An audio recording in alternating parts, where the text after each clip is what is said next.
Alright guys, so we're going to do a couple of things on the Dart today. First of all, I'm going to check the compression just as good measure, just to see how it is at 100,000 miles.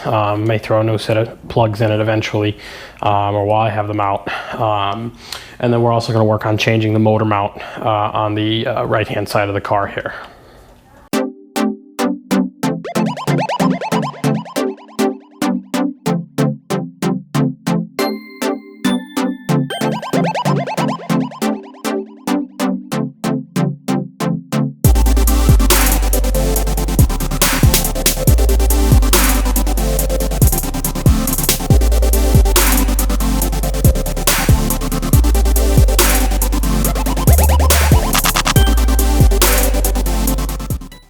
Alright guys, so we have the car up on a jack stand. I'm going to do the other side here in a second as well.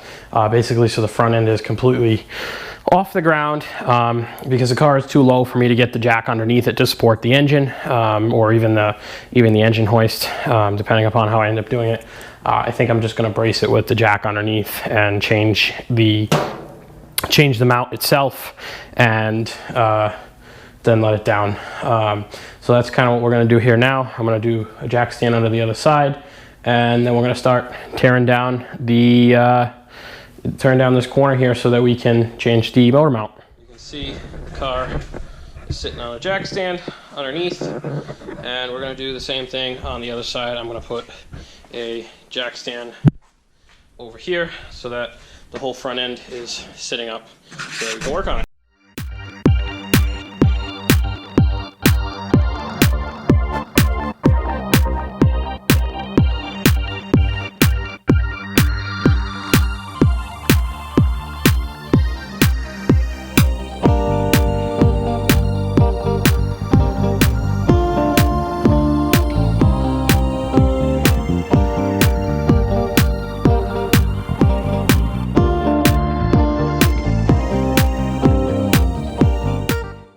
So the first thing we're going to do here, we need to remove this coolant recovery tank, which looks like it's fairly empty at this point. And then we need to support the bottom half of the motor. And once we do that, we can then take this motor mount and remove the bolts and put the new one in, put the new motor mount in, and put the bolts back in, and put it all back together. This is a fairly straightforward process. So it shouldn't be too hard to do. So this is the first time kind of underneath the Dart here, and you can see the oil pan got a little tooged, probably in the collision. So we'll probably be doing an oil pan at some point as well. You see the filters there. We're gonna probably change that today just because I don't know when it was last changed. But you can see the pan's got a dent in it. We're not going to dent the pan anymore. So what we're going to do, just to support the engine on this side, is we're going to, I just put a block, just a piece of, 2x6 or whatever it is across it. And we're literally just going to meet the oil pan here and just let the engine rest on it so that we can disconnect the upper motor mount here and change it out. So. Again, you don't want to put a lot of pressure on it because you don't want to damage the pan. However, you do want to support the engine.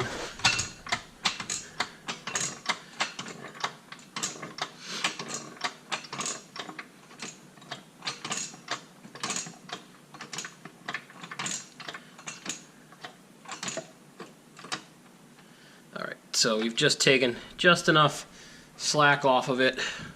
We also don't want to jack the car up either, so we'll continue from topside. We're going to take this recovery tank, just kind of kick it out of the way a little bit. It has 3 10mm bolts holding it in. There's one. The other one's over here.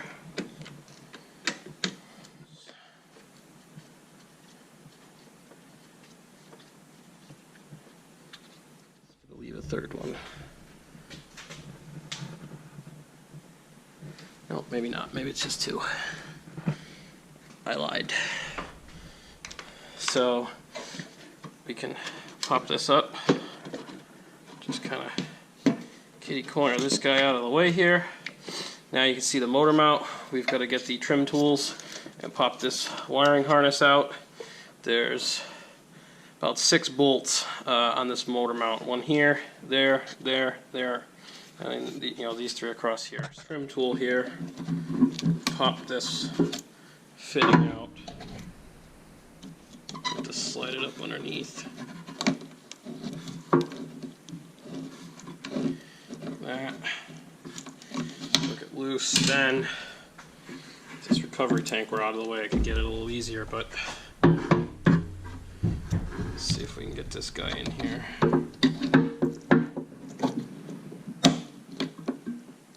it doesn't work backwards like that, dummy.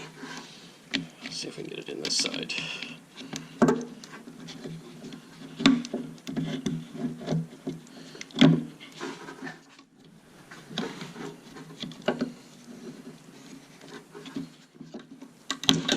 There we go.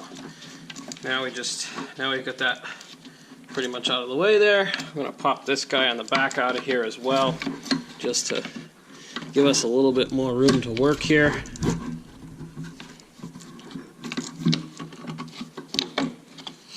This one actually might get these guys in here.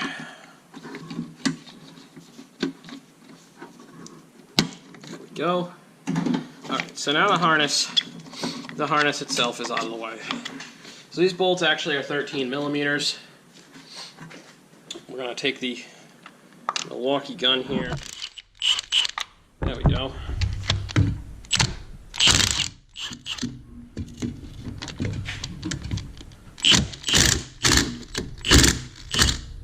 Alright, so now you can see the engine kind of just sagged a little bit. It's now sitting on the jack. So we're going to pull the bolts out the rest of the way here.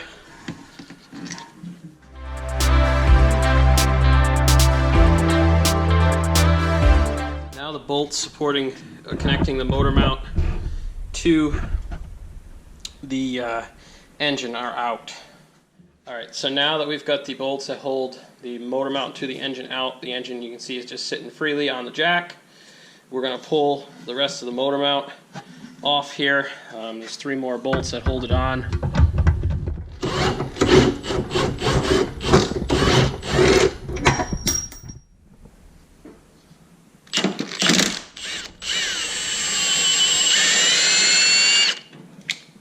And one up here.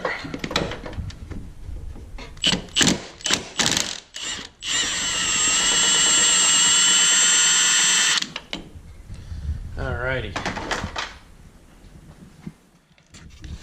Now the motor mount should come out here, and we should be able to put the new one in place. Hopefully you can see it's cracked right in there. Come around the other side right through there, and that was the only real reason that the mount needed to be replaced, because it got cracked in the accident. So the new anchor motor mount, part number 3364. I got this through Summit. I think it was like 50 bucks, not too terribly expensive. So this is what's going to replace our broken factory motor mount. So we're going to put that back in here and basically reverse the procedure. The only thing that I can caution you with these motor mounts from Summit, or it's not Summit, but the manufacturer, Anchor, or any of those cheaper non-OEM motor mount companies, I've had several mounts come for the Mustang, and they were either bent or they didn't fit correctly. So that would be the only thing I would caution you with buying an aftermarket motor mount versus going right to your dealer.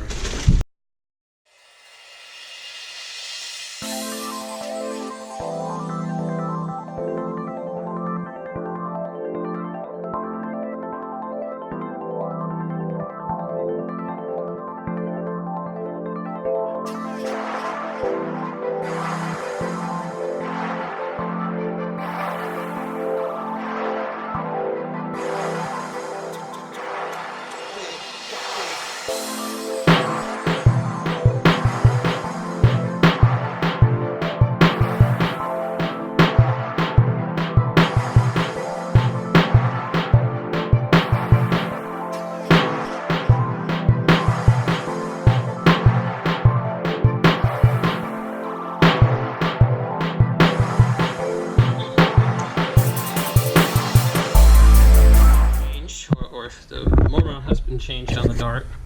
As you can see, the new mount is in place. We're going to take this wiring harness and push the pins back in place here like so. We're going to get the grommet for the recovery tank out of the old broken motor mount, and we're going to put that back into place. So putting this grommet in is fairly easy. It just kind of, this one, I mean, the car is new enough where the rubber is not like, this is not like super hard or anything. So just pop it out of the old one, pop it in here to the new motor mount. There we go. It's in there nice and tight. And now we can take our coolant recovery tank, take the screws back out here.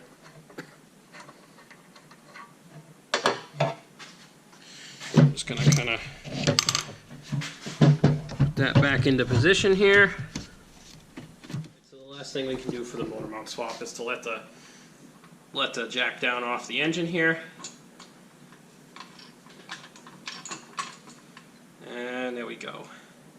So now the engine is fully supported by itself. So we're actually going to throw in a set of brand new spark plugs that I have for my Dart when we do a compression check. Just because the car has 109,000 miles on it, and they're probably the original plugs. The owner's manual says that these need to be gapped at 43 thousandths. Unfortunately, my spark plug gapping tool only goes to about 40 thousandths, so we're going to get it pretty close. And I will have to order a better tool at some point. But we're going to get it pretty close. I'm going to show you how to do that. Denso plugs IKH 16TT number 4, 4703, number 4, IT, it's either 0 or 03. Get these from Advance. This is kind of how they come. So this one I've already checked the gap on, and it's pretty good. It's pretty close. So that's good there. We're just going to put the cardboard cover on it just to keep it protected until we pull the old ones out and put the new ones in. The 40 thousandths, and you can see that's a little tight for 40 thousandths. Factory specs want it. They want you to. They want it gapped at 43 thousandths. Unfortunately, with this type of a gauge, I can't really. I don't have. I won't be able to get it right exactly, probably at 43 thousandths, but we're going to get it close.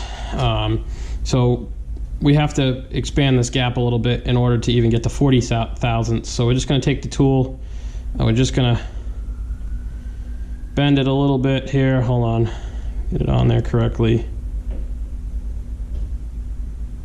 Just a little bit, it's not a lot. And now you can see that I can get my 40 thousandths in, and there's a little bit of play. So that should be pretty darn close to 43 thousandths. What we're going to do is we're going to take out all the coils. There are 10 millimeter bolts on this car. Obviously it's a 4-cylinder, so there are 4 of them.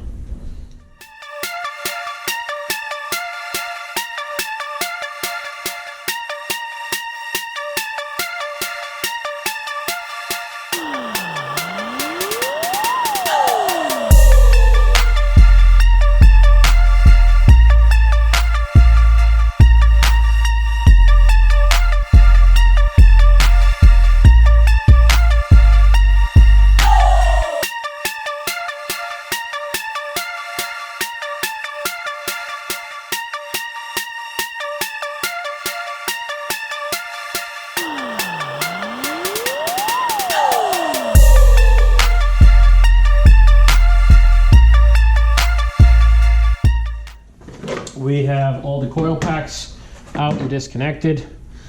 We are going to take this 5/8 spark plug socket, and we're going to stick it down into the top of the cylinder head down like this, and we're going to latch onto the spark plug. We're going to take our 3/8 drive ratchet here, and we are going to slowly pull the spark plug out. There you go. You can see, I'll take these over to the bench so you can see them a little better.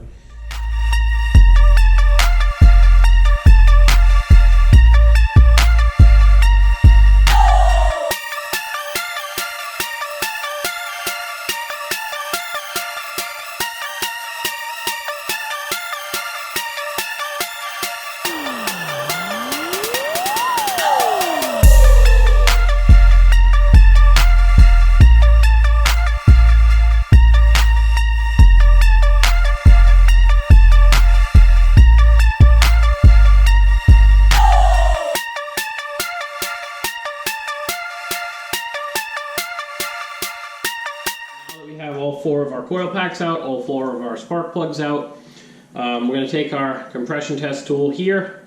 I've already got the correct adapter to go down into the cylinder head, and we're going to test each cylinder and see what they read at. They should all read within very close tolerances of one another. I've already pulled the fuse for the fuel pump.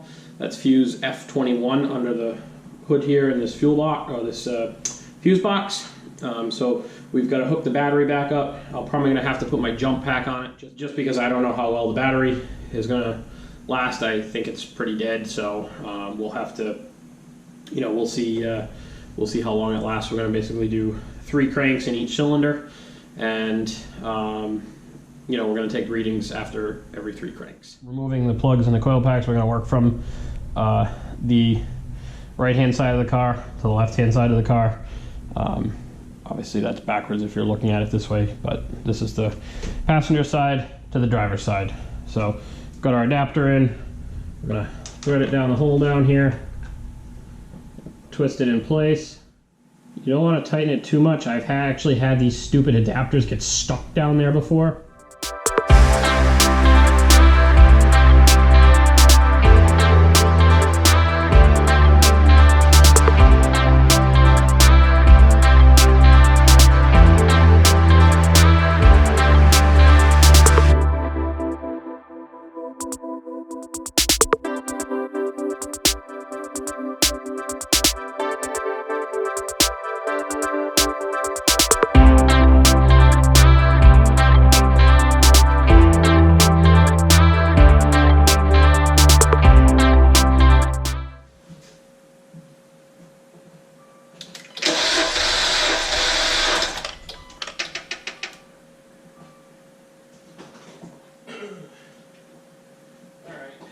Getting there.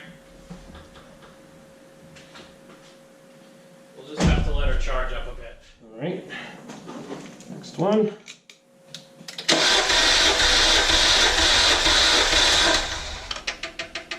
was a little bit better, but I probably cranked it a little too long on that one because I couldn't hit the key, but we're looking good. I would say that's maybe like 175.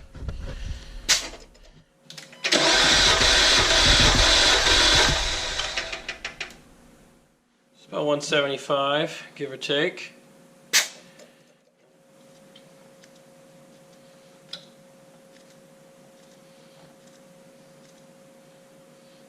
All right.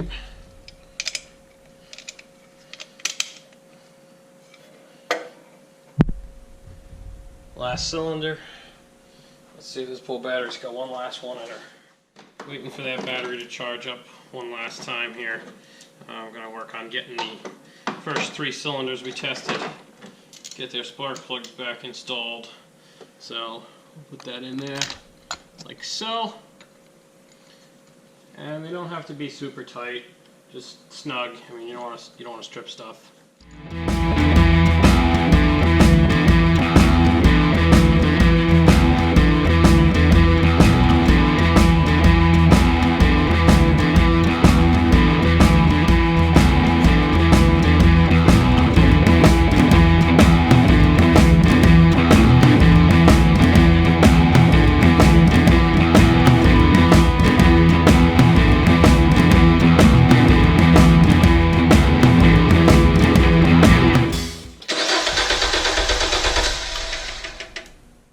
So about the same, 175-ish, give or take.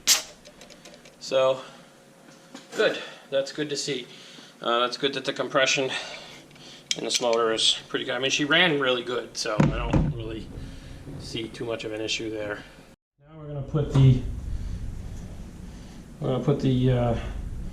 coil packs back on each cylinder here. So I'm going to put a little bit of Permatex dielectric grease in each one. Don't need a lot, just a little bit. This helps keep the, let's see, I just put a dab in there like that. Take our screw out here. We'll reconnect our plug.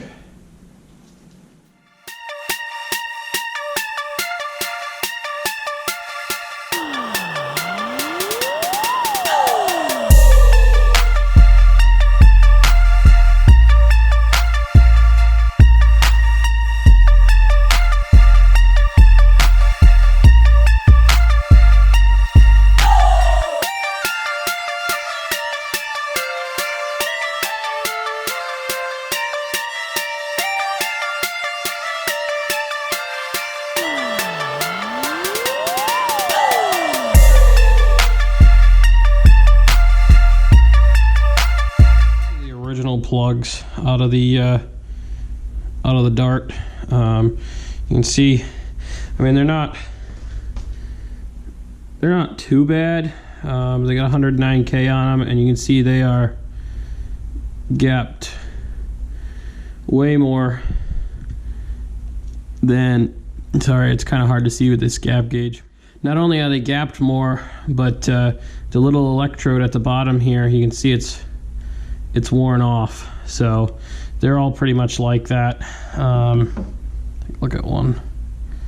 Yeah, this one's a little better. You can see, I don't know if the camera will pick that up, but there's supposed to be a little electrode that's protruding down from here, and it's not. It's pretty worn off. So at least that's how it is on the new plugs. Have 2 electrodes on them. So they're kind of rusty and gross. So 109,000 miles. I'm in there. It cost me, I don't know, $8 a plug. So it was worth it to change it. So I'm gonna basically go through the car. Hey guys, thanks for watching my video. If you like the video and like what I'm doing with my Dart, and I know I do have more videos coming on the other cars. This is my priority right now.